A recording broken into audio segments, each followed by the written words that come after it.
Shemu'ėl Aleph, 1 Samuel chapter 28. And it came to be in those days that the Philistines gathered their armies for battle to fight with Israel. And Achish said to David, "You know, of course, that you are to go out with me in the army, you and your men."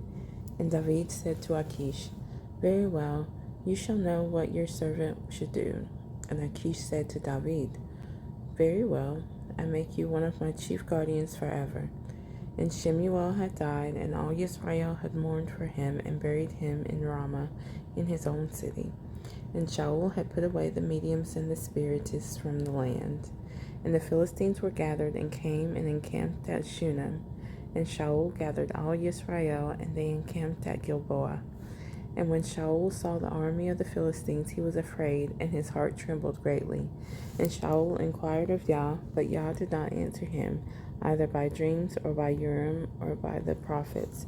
Shaul then said to his servants, "Find me a woman who is a medium, to go to her and inquire of her." And his servant said to him, "Look, there is a woman who is a medium at Endor." And Shaul disguised himself, and put on other garments, and went, he and 2 men with him. And they came to the woman by night, and he said, "Please divine for me, and bring up for me the one I shall name." But the woman said to him, "Look, you know that what Shaul has done, how he has cut off the mediums and the spiritists from the land. Why then do you lay a snare for my life, to put me to death?" And Shaul swore to her by Yah, saying, "As Yah lives, no punishment comes upon you for this matter." And the woman said, "Whom do I bring up for you?" So he said, "Bring up Shemu'eel for me." And when the woman saw Shemu'eel, she cried with a loud voice. And the woman spoke to Shaul, saying, "Why have you deceived me? You yourself are Shaul." And the sovereign said to her, "Do not be afraid. What did you see?" And the woman said to Shaul, "I saw a spirit coming up out of the earth." And he said to her, "What is his form?" And she said, "An old man is coming up, and he is covered with a mantle." And Shaul knew that it was Shemu'eel, and he bowed with his face to the ground, and did obeisance. And Shemu'eel said to Shaul, "Why have you disturbed me by bringing me up?" And Shaul answered, "I am deeply distressed, for the Philistines are fighting against me, and Elohim has turned aside from me, and does not answer me any more, neither by prophets nor by dreams. So I have called you, to reveal to me what I should do." Then Shemu'eel said, "And why do you ask me, seeing Yah has turned aside from you, and has become your enemy? And Yah has done for himself as he spoke by me, for Yah has torn the rein out of your hand, and given it to your neighbor, to David, because you did not obey the voice of Yah, nor execute his burning wrath upon Amalek.